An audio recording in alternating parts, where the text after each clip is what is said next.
Hey there. I just wanted to make a video and show you how to work with your child on using connected phonation when sounding out words. So this is important because a lot of times when kids are learning to sound out words, they use what I call bouncy speech. So for example, in the word cat, they would say k, ah, t. And when we use connected phonation, we use slow and stretchy or slow motion talking to say cat. And if you listen to those two together, you'll see which one sounds more like the word when I go cat or cat.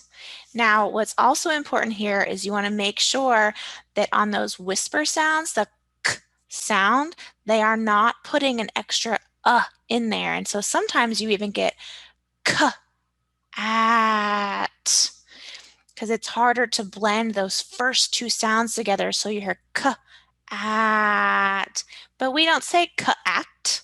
That's not our word. We don't need that extra sound in there. So I'm going to do a few examples with you. Let me share my screen. All right, so let's say that your child has a word that they are trying to figure out. And this is what they see on the page. Okay, so you want to encourage them to use their slow, stretchy speech or their slow motion talking to figure out what sounds these letters represent.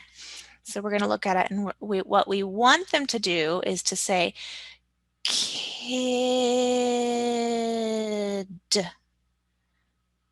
That would be good slow motion talking or slow stretchy speech.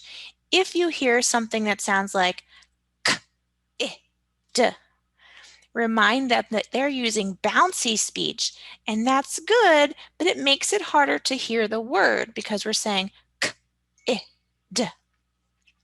But if we hear, so remind them to use slow motion talking, and hopefully what they'll get after that is kid.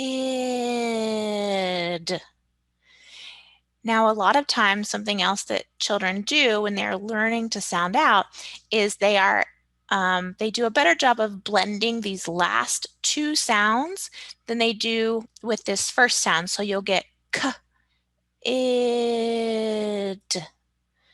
And so what you can tell them is, oh, this is k. Remember, that's a whisper sound. K. We don't need to say k because we're putting an extra sound in there. And you want to try to get to where they're blending these first two sounds together as well. Kid. All right, so you really want to listen to the difference between k-id and kid because we don't need that extra sound in there. Now, some sounds, some words make it easier to blend the initial sounds together. Like if we had this word, all of these sounds can be made longer and stretched out, but the k sound is very quick. So in this one, sun, you're less likely to hear sun,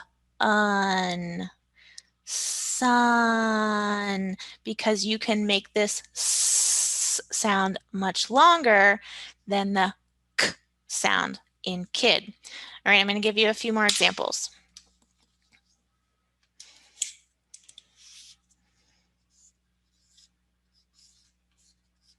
All right, so you want your child to sound out this word.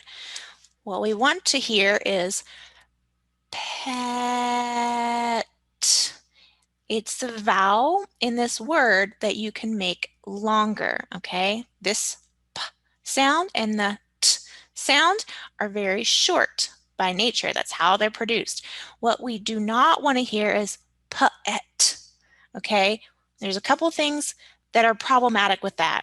The first one is that they've used the bouncy speech, pet. we want to put them all together in that nice, slow, stretchy speech. The second thing that's problematic with that is that they put an extra on that word. So instead of just using 3 sounds, they've now put 2 extra little uhs in there. P, e, t. But we don't say p, e, t. That's not the word. We only use 3 sounds. Pet. So when they're adding sounds, it makes it sound even less like the word, and they're less likely to recognize it, and they're more likely to have trouble when they go to spell the word later. So transitioning into spelling a little bit, this slow motion talking is beneficial when they start writing the word. Because if I'm going to write the word pet, if I have practiced my slow motion talking, whoa, it gives me a lot more time to write my letters so that I can write the letters for the sounds that I'm saying at the same time. All right, so let's use our word sun, where all of those sounds can be drawn out. Sun. See how I am writing the letters for the sounds that I'm saying at the same time? Watch again. Sun.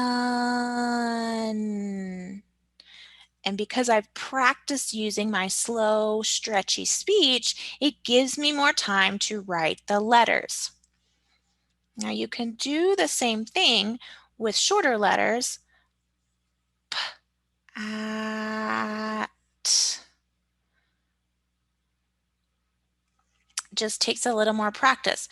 But the big thing to notice is that you are writing the letters for the sounds that you are saying at the same time.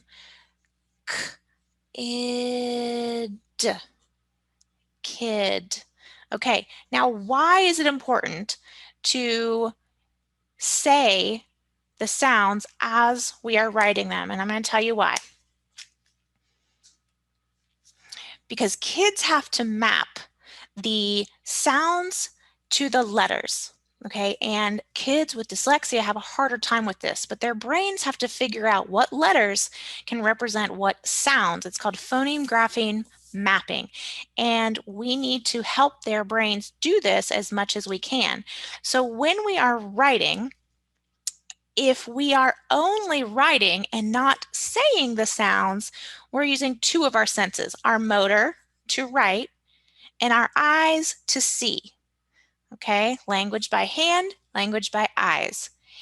If I am also saying the sound, then I am saying the sound, I am hearing the sound that I'm saying while I am seeing the letters that I'm writing.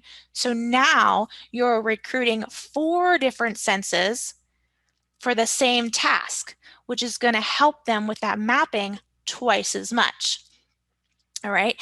Now, I will warn you that kids who really struggle with this are going to have a harder time saying the sounds while they're writing. So you can help them with this by saying the sound for them. Okay.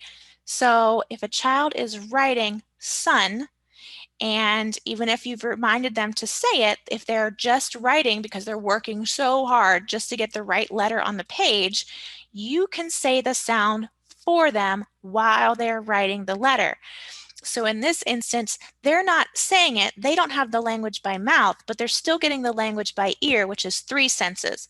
Their language by ear, because you're saying it for them, language by hand, because they're writing it, and language by eyes, because they're seeing it. And eventually, after practicing this enough, they will be able to add in the language by mouth, saying it at the same time. So if you just did this one thing, or the use of connected phonation when reading and writing for your kid, it's going to go a long way to helping them make that sound letter connection. So good luck and have fun.